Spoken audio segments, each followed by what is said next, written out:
दोस्तों हम लोग दृष्टि आईएएस की क्विक बुक जो कि भारत एवं विश्व का भूगोल है इसको कवर कर रहे थे। इसमें हमने क्लाइमेटोलॉजी स्टार्ट किया था और वायुमंडल के संगठन यानी कि कंपोजिशन ऑफ एटमॉस्फेयर के बारे में चर्चा कर ली थी। आज उसके आगे की वीडियो हम बनाएंगे और आज ये चैप्टर हम लोग कंप्लीट कर लेंगे एटमॉस्फेयर से रिलेटेड जो है। वीडियो को पूरा देखिएगा और चैनल को सब्सक्राइब कर लीजिएगा आगे की वीडियो लाने के लिए। अगर आप कोई स्पेशल चैप्टर पढ़ना चाहते हैं, प्रॉपर एक चैप्टर पढ़ना चाहते हैं तो कमेंट कर दीजिएगा। और क्वेश्चन सॉल्व करने हैं तो इससे रिलेटेड क्वेश्चन जो है घटना चक्र के, वो भी आपको वीडियो मिल जाएगी। और अगर आपको क्विक बुक चाहिए, इसकी क्विक बुक के रिलेटेड ही जो फिल्म्स प्रैक्टिस बुक है वो भी मेरे पास है, आप लोग कहेंगे तो मैं सॉल्व करवा दूंगा। चलिए शुरू करते हैं देर न करते हुए। लेकिन उससे पहले गुजारिश है कि अगर आप चैनल पर नए हैं तो चैनल को सब्सक्राइब कर लीजिएगा, वीडियो को दोस्तों के साथ शेयर कर दीजिएगा, चैनल को तो जरूर ही सब्सक्राइब कर लीजिए। ठीक है, चलिए शुरू करते हैं। दोस्तों मैं आपको बता दूं कि अगर आपने इसके पिछला पार्ट 1 नहीं देखा है तो जरूर देख लीजिएगा, क्योंकि उसमें से आपको काफ़ी अंडरस्टैंडिंग मिल जाएगी। उसकी लिंक आपको ऊपर जो है आई बटन पे और नीचे कमेंट बॉक्स और डिस्क्रिप्शन बॉक्स में मिल जाएगी। चलिए शुरू करते हैं। आज का टॉपिक है वायुमंडल की संरचना, स्ट्रक्चर ऑफ एटमॉस्फेयर। चलिए देख लेते हैं वायुमंडल की संरचना में हम लोग क्या पढ़ने वाले हैं। देखो पहले तो मैं कंपोजिशन और स्ट्रक्चर के बारे में, कंपोजिशन मतलब कौन कौन सी चीज़ों से मिलके बना है, ठीक है। अब स्ट्रक्चर में जैसे कि हो गया, स्ट्रक्चर में हम लोग अलग अलग उसकी परतों के बारे में बात करेंगे, लेयर्स के बारे में बात करेंगे। चलिए शुरू करते हैं। लिखा हुआ वायुमंडल अलग अलग घनत्व तथा तापमान वाली विभिन्न परतों से बना हुआ है। तो याद रखना किसके बेस पे जो है इसको अलग किया था, एक तो घनत्व के आधार पे, दूसरा तापमान के आधार पे। ठीक है, अलग अलग घनत्व हो सकता है और अलग अलग तापमान हो सकता है इनकी परतों का। आधुनिक वैज्ञानिक उपकरणों, रेडियो सांडे, रवि सांडे, रडार, उपग्रह, रॉकेट, सेंसर आदि की सहायता से प्रभावी वायुमंडल की ऊंचाई 16 से 20,000 किलोमीटर तक का अध्ययन किया गया है। तो याद रखिएगा कितना, लगभग 16 से 29,000 किलोमीटर तक का इसका हम लोगों ने अध्ययन कर लिया है। आगे कह रहा है किंतु महासागर तल से 800 किलोमीटर ऊंचाई तक का वायुमंडल सर्वाधिक महत्वपूर्ण है। तो ये भी याद करने की बहुत ज्यादा फैक्ट नहीं है। आगे चलते हैं।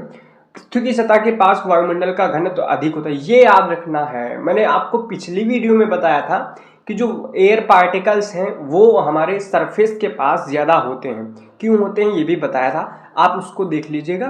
कुल मिला के यहाँ पे बात यह है कि वायुमंडल का घनत्व जो होता है वो कहाँ, पृथ्वी की सतह के पास ज़्यादा होता है, यानी कि यहाँ पे ज़्यादा होगा अपेक्षाकृत यहाँ के। ठीक है, जैसे कि मान लो कि ये अर्थ है, ठीक है, ये क्या है, अर्थ है। तो यहाँ पे वायु क्या होगी, पास पास होगी। ठीक, यहाँ पे क्या होगी, वायु पास पास होगी, लेकिन यहाँ थोड़ा दूर दूर होगी। ठीक है, यही बात कह रहा है। जैसे जैसे ऊंचाई बढ़ती है या घटता जाता है। ठीक है, तो ये पूरा का पूरा स्टेटमेंट बना के दे सकता है किसी भी एग्जाम में, तो याद रखिएगा ये स्टेटमेंट इंपॉर्टेंट है।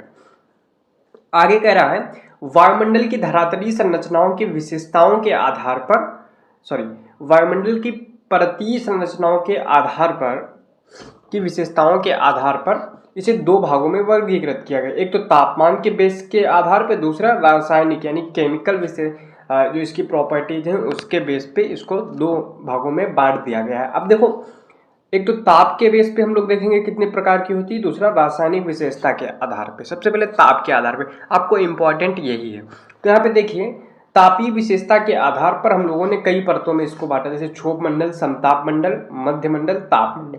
ताप मंडल में ही दो मंडल है, आयन मंडल और बहिर्मंडल। ठीक है, चलिए देखते हैं। तो इनको क्या कहेंगे, इसको क्या बोलेंगे, क्षोभ मंडल को ट्रोपोस्फियर, स्ट्रेटोस्फियर, मेसोस्फियर और थर्मोस्फियर। ठीक है, तो ये हो गए इंग्लिश में। चलिए यहाँ पे देख लेते हैं, थोड़ा सा फिगर दिया हुआ है इसको देख लेते हैं।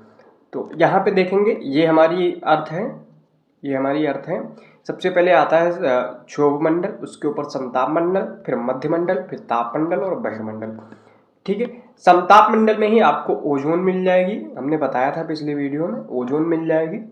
ठीक है, और ताप मंडल में और मध्य मंडल में यहाँ पे आपको कुछ आयंस मिल जाएंगे, आयनोस्फीयर मिल जाएगा और बहिर्मंडल आगे मिल जाएगा। चलिए आगे हम पूरा पढ़ लेते हैं।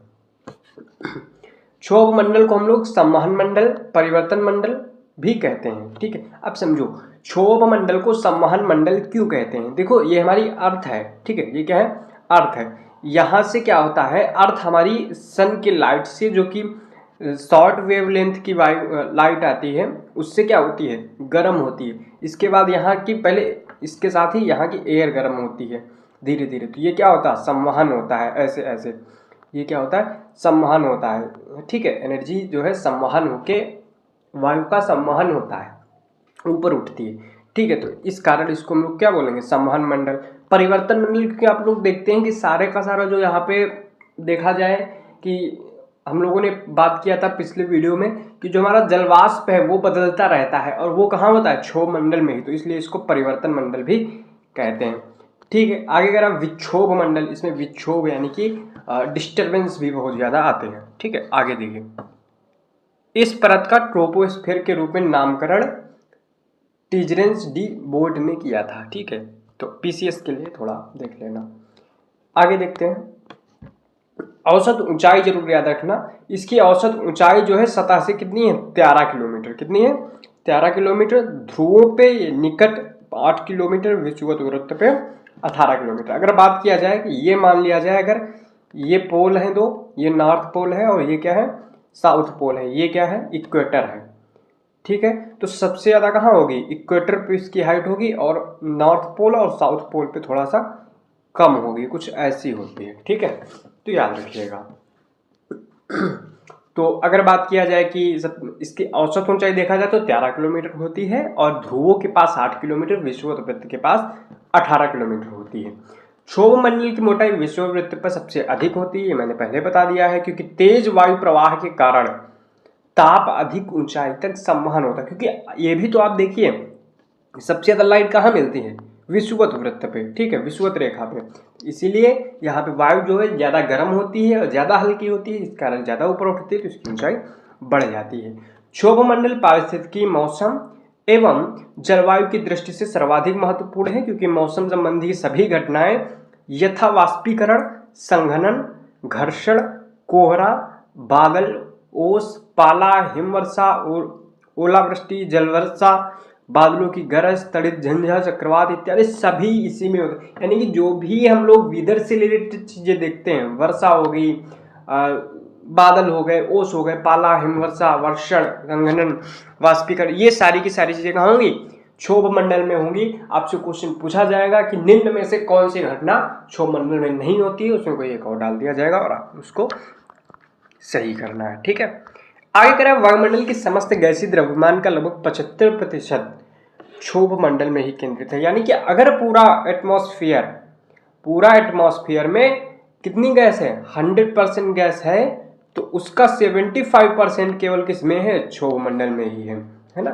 क्षोभ मंडल में बढ़ती हुई ऊंचाई के साथ प्रति 1000 मीटर पर 6.5 डिग्री सेल्सियस का टेम्परेचर कम हो जाता है। यानी कि जैसे ही आप 1 किलोमीटर ऊपर जाएंगे अर्थ सरफेस से, तो आपका टेम्परेचर कितना कम हो जाएगा। यानी कि मान लीजिए, जैसे कि यहाँ पे जो भी टेम्परेचर था, ठीक है, यहाँ पे जो भी टेम्परेचर था उसका टेम्परेचर ऊपर क्या हो जाएगा, कम हो जाएगा। ठीक है, जैसे ऊपर जाएंगे आप, ठीक है, तो यहाँ से यहाँ जाने पे क्या होगा, टेम्परेचर डिक्रीज होगा। ठीक है, टेम्परेचर तो करेगी प्रति 165 मीटर की ऊंचाई पर तापमान 1 डिग्री सेल्सियस की दर से घटता है, जिसे क्या कहते हैं, सामान्य पतन या फिर ह्रास दर। ठीक है, सामान्य ह्रास दर या फिर सामान्य पतन दर, नॉर्मल लैप्स रेट, इंग्लिश में याद रखेंगे, normal lapse rate. Normal lapse rate simple सी बात है, जैसे जैसे हम लोग अर्थ सरफेस से ऊपर जाते हैं, 165 मीटर ऊपर जाते हैं, 1 डिग्री सेल्सियस टेम्परेचर कम हो जाता है। ठीक है, यही है।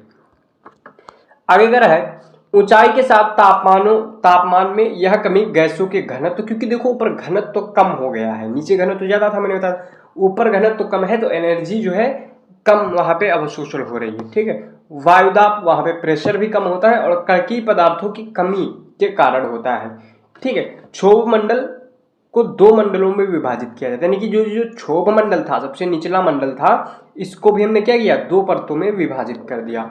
ठीक है, पहली कौन सी है, निचली परत, ऊपरी परत। अब देखो निचली परत को घर्षण परत कहते हैं। क्यों कहते हैं, क्योंकि ये ना घर्षण करती रहती है सरफेस के साथ या फिर और भी चीजों के साथ, देख सकते हैं।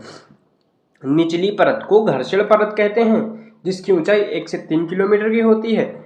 इसको घर्षण परत कहने का मुख्य कारण क्या है, धरातली सतह द्वारा हवाओं की दिशा एवं गति में अवरोध है, क्योंकि जो धरातलीय सतह है भाई, सरफेस है, वो क्या कर रही है, एयर को कहीं ना कहीं उसके साथ फ्रिक्शन में है ना, घर्षण हो रहा है। तो इसीलिए इसको 1 से 3 किलोमीटर तक की ऊंचाई की जो परत है उसको घर्षण क्षोभ मंडल कहेंगे। ठीक है, आगे देखिए, निचले क्षोभ मंडल में तापीय प्रतिलोमन की परिघटना होती। तापीय प्रतिलोमन बात समझिए, अभी हमने नॉर्मल लैप्स रेट पढ़ा था, तो उसमें क्या होता था, ऊंचाई के साथ टेम्परेचर कम हो रहा था। लेकिन अगर ऊंचाई के साथ समझो, अभी हमने लैप्स रेट पढ़ा था, तो उसमें क्या हो रहा था, जैसे जैसे ऊंचाई बढ़ रही थी टेम्परेचर क्या हो रहा था, कम हो रहा था। ये तो हो गया था लैप्स रेट। लेकिन अगर तापीय प्रतिलोमन की बात किया जाए तो ये क्या होता है, हाइट के साथ जैसे जैसे हाइट बढ़ेगी ये टेम्परेचर भी बढ़ता जाएगा। ये होती है तापीय प्रतिलोमन। समझना है तो बताइएगा, हम अलग से समझा देंगे। अगर इसमें नहीं समझाया तो हम आगे से समझा देंगे। ठीक है, आगे कह रहा है, ऊपरी परत धरातलीय घर्षण से अधिक प्रभावित नहीं होती है। क्या है, ऊपरी परत धरातलीय घर्षण से प्रभावित नहीं होती है। ठीक है, यानी कि दो परत मैंने बताई ना क्षोभ मंडल में, एक तो निचली एक तो ऊपरी। निचली परत के बारे में हमने बात कर लिया, अब ऊपरी परत के बारे में बात करते हैं। ठीक है, ये क्या होती है, धरातल के घर्षण से प्रभावित नहीं होती है। द्वितीय वायुमंडलीय संचरण यथा चक्रवात प्रतिचक्रवात जैसे कारकों द्वारा प्रभावित होती है। ठीक है, ये बात याद रखें। क्षोभ मंडल में ही जेट स्ट्रीम धाराएं प्रवाहित होती हैं, तो याद रखना है। अगर क्वेश्चन पूछे जेट स्ट्रीम धाराएं कहाँ पे प्रवाहित होती हैं, तो आपको समताप मंडल नहीं लगाना है, क्षोभ मंडल लगाना है, याद रखेंगे। ठीक है, ग्रीष्म काल में क्षोभ मंडल की ऊंचाई बढ़ जाती है, सिंपल सी बात। मैंने बताया जैसे टेम्परेचर बढ़ेगा वैसे वैसे उसकी ऊंचाई बढ़ जाएगी, तथा शीतकाल में घट जाती है। क्षोभ मंडल में आर्द्रता ग्राही कणों की उपस्थिति के कारण बादलों का निर्माण होता है। भाई देखो, मैंने बताया था कि एरोसॉल पाए जाते हैं, तो ऊपर क्या होता है, एरोसॉल पाए जाते हैं। इसी कारण इनमें क्या होता है, इनके ये पार्टिकल जो है काम करते हैं आर्द्रता ग्राही का, यानी कि इनके चारों तरफ आके आर्द्रता रुक जाती है, जिसके कारण बादलों का निर्माण हो जाता है। ठीक है, वो आगे हम लोग समझेंगे कि कैसे बादल पड़ते हैं नेक्स्ट चैप्टर में। ठीक है, अगले चैप्टर में हम लोग इनको समझेंगे। क्षोभ मंडल संचालन तथा संवहन विधियों द्वारा गर्म और ठंडा होता है। क्षोभ मंडल क्या होता है, एक तो संचालन और संवहन विधियों के द्वारा गर्म होता है और ठंडा होता है। दो विधियां हैं, एक तो संचालन और संवहन, इनके द्वारा क्षोभ मंडल क्या होता है, गर्म होता है। क्षोभ मंडल समताप मंडल से क्षोभ सीमा से, अब देखो, अब आगे हम लोग चल रहे हैं समताप सीमा की तरफ, समताप मंडल। देखो ये हो गया हमारा क्षोभ मंडल। ठीक है, अब इसके ऊपर क्या होगा, समताप मंडल। तो ये जो लाइन है, ये जो लाइन है, इसको क्या कहेंगे, ट्रोपोपॉज कहेंगे। क्या कहेंगे, ट्रोपोपॉज, यानी कि क्षोभ सीमा कहेंगे। ठीक है, चलिए आगे देखते हैं। क्षोभ मंडल संचालन तथा, ये तो पढ़ लिया हमने। भूमध्य रेखा के ऊपर क्षोभ सीमा का तापमान -80 डिग्री सेल्सियस तथा ध्रुवों के आसपास इसका तापमान 45 डिग्री सेल्सियस। अब आप कहेंगे कि ध्रुव तो ज़्यादा ठंडे होते हैं, वहाँ धूप नहीं जाती, तो ये क्षोभ सीमा गर्म क्यों। अब समझो, हमने क्या बताया था कि जो हमारा ये मान लो पोल है दोनों, और ये क्या है, हमारा जो है विषुवत वृत्त है। हमने क्या बताया था, यहाँ पे इसकी ऊंचाई कितनी होती है, 8 किलोमीटर, है ना, ध्रुवों पे 8 किलोमीटर, लेकिन यहाँ कितनी होती है, 18 किलोमीटर। तो तुम्हें आप ही बताइए कि अगर आप 18 किलोमीटर ऊपर जाते हैं तब ज़्यादा टेम्परेचर कम हो जाएगा, या फिर 8 किलोमीटर। तो 8 किलोमीटर पे कम टेम्परेचर होगा, यानी कि कम टेम्परेचर लैप्स होगा, लेकिन 18 किलोमीटर पे बहुत ज़्यादा हो जाएगा। इसीलिए लैप्स रेट को समझना जरूरी है, यहाँ पे लैप्स रेट से समझा जाएगा। ठीक है, तो अगर क्षोभ सीमा का तापमान भूमध्य रेखा के आसपास देखेंगे तो -80 डिग्री सेल्सियस पहुंच जाता है, और ऊपर का तापमान यानी कि ध्रुवों के ऊपर का तापमान -45 डिग्री सेल्सियस टेम्परेचर जो है वो पाया जाता है। आगे कहते हैं समताप मंडल की बात, स्ट्रेटोस्फीयर की बात। कह रहा कि क्षोभ मंडल के ऊपर पाई जाने वाली परत को समताप मंडल कहा जाता है। इसकी भी खोज जो है उन्होंने किया था, जीट्रेंस डी बोट ने। ठीक है, कह रहा समताप मंडल के तापमान में वृद्धि इस मंडल में मौजूद ओजोन गैस द्वारा सौरविक पराबैंगनी विकिरण तरंगों के अवशोषण तथा विरल घनत्व वाली, समझो जो समताप मंडल होता है इसका टेम्परेचर जो है क्षोभ मंडल से थोड़ा सा ज्यादा होता है। ठीक है, क्षोभ मंडल से थोड़ा सा ज्यादा होता है। कहाँ से, 20 से 40 किलोमीटर के बीच में पाई जाती है। औसतन इसको 35 किलोमीटर माना जाता है। इसमें टेम्परेचर क्यों बढ़ जाता है, क्योंकि जो ओजोन की उपस्थिति इसमें होती है। ये क्या करती है, ओजोन जो सौर विकिरण है, सूर्य से आने वाली किरणें हैं, उनसे क्या होता है, पराबैंगनी किरणों का अवशोषण करता है, जिसके कारण इसका टेम्परेचर जो है बढ़ जाता है। ठीक है, इसकी ऊपरी सीमा को समताप सीमा स्ट्रेटोपॉज कहते हैं, जैसे कि क्षोभ सीमा वैसे स्ट्रेटोपॉज। ठीक है, अर्थात स्ट्रेटोपॉज इसे मध्यमंडल से अलग करती है। इसके ऊपर मध्यमंडल, धरातल से समताप मंडल की ऊंचाई 50 किलोमीटर, जबकि 18 किलोमीटर तक क्या होता है, 18 किलोमीटर तक तो क्षोभ मंडल होता है। इसमें 18 माइनस कर दोगे तो आ जाएगा लगभग कितना, 32 किलोमीटर तक ये पाई जाती है। कहीं कहीं 35 भी लिख दिया जाएगा।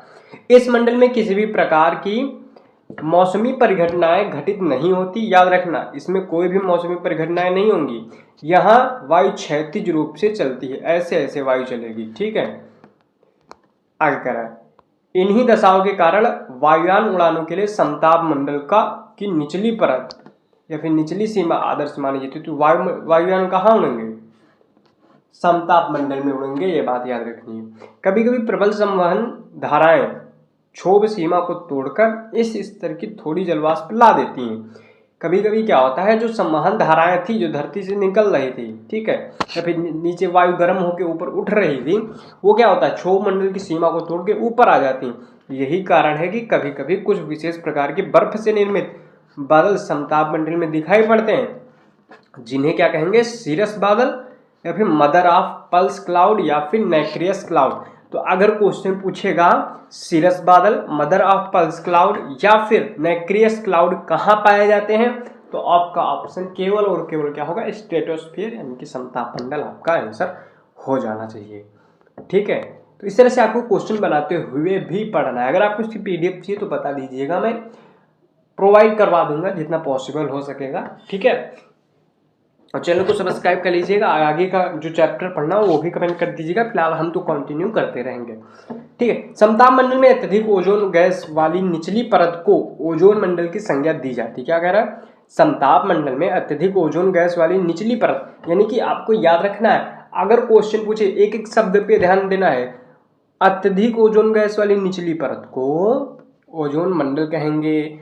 अगर आपसे क्वेश्चन पूछे कि जो समताप मंडल है, ये मान लो समताप मंडल हो गया आपका, ठीक है, इसके नीचे क्या था, ये था आपका क्षोभ मंडल। ठीक है, और ये हमारी अर्थ है। ठीक है, अब ये बताइए, इसमें अगर कहे तो जो ओजोन मंडल है वो समताप मंडल में ऊपर पाया जाता है कि नीचे पाया जाता है, तो नीचे यहाँ पे पाया जाएगा। ठीक है,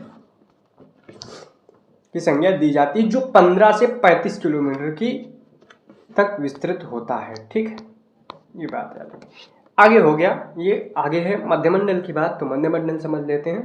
कह रहा है, इसमें मैंने शॉर्ट में लिख दिया है कि जैसे जैसे हाइट बढ़ेगी टेम्परेचर क्या होगा, कम होगा। तो याद रखेंगे, जो क्षोभ मंडल था उसमें हाइट के साथ क्या हो रहा था, टेम्परेचर कम हो रहा था।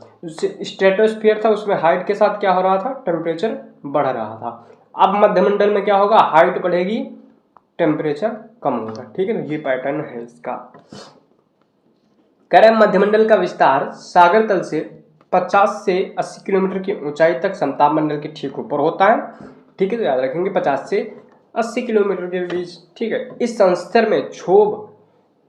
में भी क्षोभ मंडल की तरह ऊंचाई बढ़ने के साथ टेम्परेचर बढ़ता है, टेम्परेचर कम होता है। ठीक है, मध्यमंडल की निचली सीमा अर्थात समताप सीमा के पश्चात तापमान में अत्यंत कमी आने लगती है।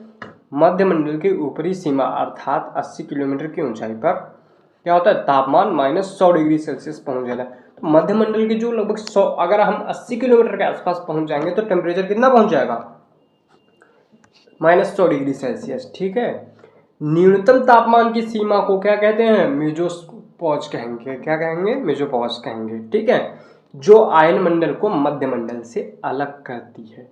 तो याद रखेंगे, आयन मंडल को मध्यमंडल से अलग कौन करेगा, मेसोपॉज। ठीक है, ठीक है, मध्य सीमा भी कह सकते हैं इसको। ठीक है, तो इसका टेम्परेचर कितना होगा, 100 डिग्री सेल्सियस लगभग माइनस का। इसके ऊपर जाने पर तापमान में पुनः वृद्धि होगी। क्या होगा, इसके ऊपर जाओगे तो तापमान में वृद्धि होगी। क्यों, जो कि तापीय प्रतिलोमन की स्थिति को दर्शाता है। मैंने क्या बताया था, जैसे जैसे आप अगर ऊपर जा रहे हैं और टेम्परेचर बढ़ रहा है, नीचे टेम्परेचर कम है और ऊपर टेम्परेचर ज्यादा है, तो इसको क्या बोलेंगे, तापीय प्रतिलोमन बोलेंगे, क्योंकि इसके नीचे कम तापमान था, ऊपर टेम्परेचर अधिक होता है।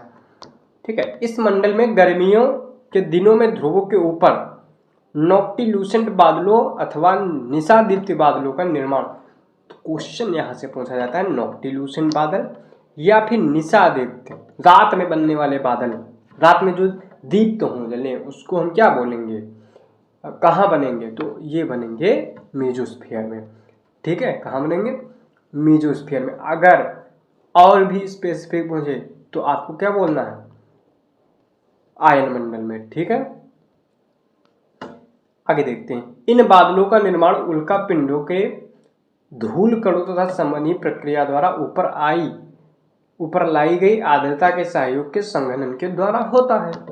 आगे कह रहा है तापमंडल की बात कर रहा है। ठीक है, थर्मोस्फीयर, इसमें भी टेम्परेचर के साथ हाइट के साथ टेम्परेचर बढ़ेगा। ठीक है, कह रहा है मध्य सीमा के ठीक ऊपर स्थित वायुमंडल के दो भाग तापमंडल कहते हैं, के भाग को तापमंडल कहते हैं, जिसमें बढ़ती ऊंचाई के साथ तापमान में तीव्र गति से वृद्धि होती है और कम वायुमंडलीय घनत्व के कारण वायुदाब क्या हो जाएगा, यहाँ पे न्यूनतम, क्योंकि यहाँ तो एयर है ही नहीं ना, लगभग बहुत कम है। तापमंडल की विशिष्टताओं के आधार पर इसे दो भागों में वर्गीकृत किया गया है। पहला आयनमंडल है, दूसरा आयतन मंडल है। ठीक है, तो आयनमंडल या फिर आयतन मंडल या फिर बहिर्मंडल कह सकते हो, एक्सोस्फीयर। चलिए आयनमंडल की बात करते हैं। मध्यमंडल के ऊपर आयनमंडल का विस्तार समुद्र तल से 80 से 640 किलोमीटर तक पाया जाता है। वैसे तो कई मानकों स्रोतों में इसको 400 किलोमीटर भी माना गया है। ठीक है, आयनमंडल में आयनों क्या है, आयनमंडल में आयनों अर्थात विद्युत आवेशित कणों की प्रधानता होती है। विद्युत आवेशित कणों को ही हम लोग आयन बोलते हैं। इसलिए आयन मंडल रेडियो तरंगों की पृथ्वी पर परावर्तित करने के संचार व्यवस्था को संभव बनाता है। अगर क्वेश्चन पूछा जाए कि हमारे यहाँ पे संचार व्यवस्था के लिए किस परत का यूज होता है, तो आयन मंडल का यूज होता है। इस मंडल में अरोरा ऑस्ट्रेलिस तथा अरोरा बोरियोलिस जैसी परिघटनाएं घटित होती हैं। सौरिक तूफान से निष्कासित इलेक्ट्रॉन की तरंग, होता क्या है, जो सन है उससे क्या होता है, कुछ इलेक्ट्रॉन की तरंगें निकलती हैं। वो जब ध्रुवों के किनारे पहुंचती हैं या फिर आयन मंडल से टकराती हैं तो उनमें क्या होता है, वो जलने लगती हैं रात के समय में। तो इसको बोलते हैं अरोरा ऑस्ट्रेलिस और अरोरा बोरियोलिस। ठीक है, बहुत ज़्यादा लाइट होती है इनमें। तो इसको और भी परतों में बांटा गया है, इसको आप स्क्रीनशॉट ले लीजिए, पढ़ लीजिए। इसमें कोई बहुत ज़्यादा वो नहीं है, बताया गया है कहाँ से सौरिक परावलयन, फोटॉन वगैरह, कहाँ से कौन सी किरण जो है ज़्यादा, कहाँ से वो लो वेवलेंथ की है, शॉर्ट वेवलेंथ की है, कहाँ से लॉन्ग वेवलेंथ की जो प्रकार किरणें हम लोग भेजते हैं, रेडियो तरंगे कहाँ से परावर्तित होती हैं, इसमें बहुत ज़्यादा नहीं है। ठीक है, तो यहाँ पे देखते हैं, उससे बहुत ज़्यादा क्वेश्चन पूछता नहीं, कभी कभी एक आधा पूछा है तो पूछा है। ठीक है, ध्यान देखिए। आयतन मंडल तथा बहिर्मंडल की बात करें, एक्सोस्फीयर की बात करें, यह मंडल वायुमंडल का सबसे ऊपरी संस्तर है। इसका विस्तार आयनमंडल के ऊपर वाले वायुमंडलीय भाग में है। यहाँ पर वायु का घनत्व अत्यंत कम हो जाता है, जिसके कारण यह निहारिका जैसा प्रतीत होता है। यहाँ पर तापमंडल लगभग कितना हो जाता है, 5000 डिग्री सेल्सियस। क्या रखना है, तो बहिर्मंडल वहाँ टेम्परेचर कितना, लगभग 5000 डिग्री सेल्सियस। लेकिन इसको महसूस नहीं किया जा सकता क्योंकि यहाँ पे कोई पार्टिकल नहीं है जो हमको टच करे गर्म होंगे। आयन मंडल के ऊपर वाले वायुमंडल को बाह्यमंडल, आयन मंडल के ऊपर बाह्यमंडल है कहा जाता है। इसके अंतर्गत आयतन मंडल और चुंबक मंडल को सम्मिलित किया जाता है। ठीक है, इस मंडल में वान अलेन रेडिएशन बेल्ट, तो ये याद रखना है कहाँ पाई जाती है, वान अलेन रेडिएशन बेल्ट कहाँ पाई जाती है, एक्सोस्फीयर में, जिसमें पृथ्वी की मैग्नेटिक फील्ड द्वारा पकड़े गए अवशोषित कण पाए जाते हैं, ये आवेशित कण पाए जाते हैं। ठीक है, तो किस बेल्ट में पाए जाते हैं, पृथ्वी के मैग्नेटिक फील्ड द्वारा आवेशित कण, तो ये पाए जाते हैं वान अलेन रेडिएशन बेल्ट में। ठीक है, तो रासायनिक विशेषता के आधार पर वर्गीकरण की बात यहाँ पे की गई है। चलिए देख लेते हैं क्या है। सबसे पहले कहा गया है सबमंडल, होमोस्फीयर। चलिए सबमंडल के बारे में पूछ लेते, फिलहाल उन्हीं से ज्यादा क्वेश्चन पूछते हैं, लेकिन एक बार देखने में प्रॉब्लम क्या है। ठीक है, कह रहा है यह निचले वायुमंडल को प्रदर्शित करता है। निचला वायुमंडल यानी कि जो 90 किलोमीटर तक की ऊंचाई, अगर हम लोग 90 किलोमीटर तक की ऊंचाई को देखें तो इसे क्या बोलेंगे, निचला वायुमंडल बोलेंगे या फिर सममंडल बोलेंगे। इस मंडल को सममंडल कहने का मुख्य आधार यह है कि इसमें सभी गैसों का अनुपात प्राय जैसा होता है ऊंचाई के संदर्भ में, मतलब ऊंचाई में थोड़ा बहुत परिवर्तन होगा लेकिन उनका जो कंपोजिशन होगा लगभग वही होगा। ठीक है, अनुपात वही होगा। ठीक है, मानवीय क्रियाकलापों द्वारा सममंडल सर्वाधिक प्रभावित होता है। हम लोग कहाँ तक, 90 किलोमीटर तक प्रभावित करते हैं ज़्यादा। क्योंकि वायुमंडलीय गैसों के अनुपात में परिवर्तन हो रहा है। ठीक है, सममंडल को 3 भागों में बांटा जाता है, क्षोभ मंडल, समताप मंडल, मध्यमंडल। तो याद रखेंगे सममंडल के अंदर कौन कौन से मंडल आएंगे, बस ये याद रखना है आपको, और ऊंचाई इसकी याद रखना है, बस ये 2 चीजें। ठीक है, क्षोभ मंडल, समताप मंडल, मध्यमंडल को मिला दिया जाएगा तो बन जाएगा सममंडल, होमोस्फीयर। ठीक है, इसके बाद है हेटेरोस्फीयर, विषम मंडल। इसका विस्तार सममंडल के से लगभग 10,000 किलोमीटर, मतलब इसके ऊपर जो भी एक्सोस्फीयर था उसको ले लिया जाएगा। इस मंडल के विभिन्न परतों के मध्य इनके रासायनिक अथवा भौतिक गुणों में अंतर पाया जाता है, इस कारण यह विषम मंडल की संज्ञा दी जाती है। आणविक नाइट्रोजन परत, आणविक ऑक्सीजन परत। आणविक नाइट्रोजन परत 90 से 200 किलोमीटर। नाइट्रोजन अणुओं की प्रधानता होती है इसमें, मैंने बताया था ना ऊपर, अभी के जो चुंबकत्व होता है पृथ्वी का, उसमें जो है कुछ आयनित और आणविक कणों को पकड़ के रखा होता है, उन्हीं की बात कर रहा है। अगर आणविक ऑक्सीजन परत 200 से 1100 किलोमीटर तक की ऊंचाई पे। ठीक है, इसमें ऑक्सीजन अणुओं की प्रधानता होगी। अगर आप विषम मंडल, यहाँ तो फिर से वही दिया। हीलियम परत इसके ऊपर आएगी, तो इसमें क्या होगा, हीलियम अणुओं की प्रधानता होगी। आणविक हाइड्रोजन परत, इसमें हाइड्रोजन अणुओं की प्रधानता होती है। ठीक है, इसकी सीमा कितना है ये थोड़ा देख लेना, बाकी तो अन्य महत्वपूर्ण तथ्यों के बारे में यहाँ पे जानकारी दी गई है। हरे पेड़ पौधे प्रकाश संश्लेषण की क्रिया में वायुमंडल में विशुद्ध ऑक्सीजन मुक्त करते हैं, विमुक्त करते हैं तथा कार्बन डाइऑक्साइड ग्रहण करते हैं। ये सिंपल सी बात है। वायुमंडल अलग अलग घनत्व तथा तापमान वाली विभिन्न परतों का बना होता है। पृथ्वी की सतह के पास घनत्व अधिक होता है, जबकि ऊंचाई बढ़ने के साथ साथ यह घटता जाता है।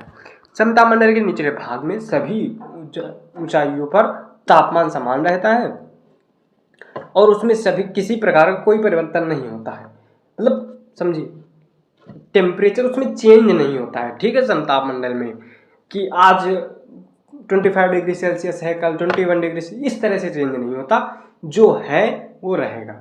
ठीक है, ऐसा मतलब है। ठीक है, ओजोन परत द्वारा पराबैंगनी विकिरणों या फिर पराबैंगनी किरणों के अवशोषण के कारण तापमान में वृद्धि होती है इसमें ऊंचाई के साथ। बहिर्मंडल कि वायुमंडल में हाइड्रोजन तथा हीलियम गैसों की प्रधानता रहती है। यहाँ नाइट्रोजन, ऑक्सीजन, हीलियम, हाइड्रोजन की अलग अलग परतें होती हैं, मैंने आपको अभी ऊपर पढ़ाया। आयन मंडल में आयनिक कणों की प्रचुरता होती है के कारण यह पृथ्वी के उल्काओं आदि पिंडों से सुरक्षित रहती है। ठीक है, यानी कि पृथ्वी जो क्या है, इससे सुरक्षित रहती है उल्काओं से। किसके कारण? आयनमंडल के कारण। ध्रुवीय ज्योति का संबंध है इससे है आयनमंडल से। हमने अभी जो बात किया था क्या है, ऑस्ट्रेलियस और बोरियोलिस। ठीक है, अरोरा की बात। तो ये था चैप्टर। अगर आपने इसके पिछला वीडियो नहीं देखा है तो कंप्लीट कर लीजिएगा। यकीन मानिए अच्छा चैप्टर है, अच्छी बुक है, काफ़ी क्वेश्चन इससे आपको फंसेंगे और मैं कोशिश करूंगा इससे रिलेटेड पूर्वानुलोकन की जो भी है क्वेश्चन वो सॉल्व करवा लूँ, और दूसरा क्या करवा दूँ, इसके साथ ही जो प्रीलिम्स प्रैक्टिस बुक है उसको भी मैं सॉल्व करवा। तो आशा करता हूँ वीडियो पसंद आया होगा। वीडियो को लाइक कर दीजिएगा, दोस्तों के साथ शेयर कर दीजिएगा। मिलते हैं नेक्स्ट वीडियो के साथ। जय हिंद, वंदे मातरम।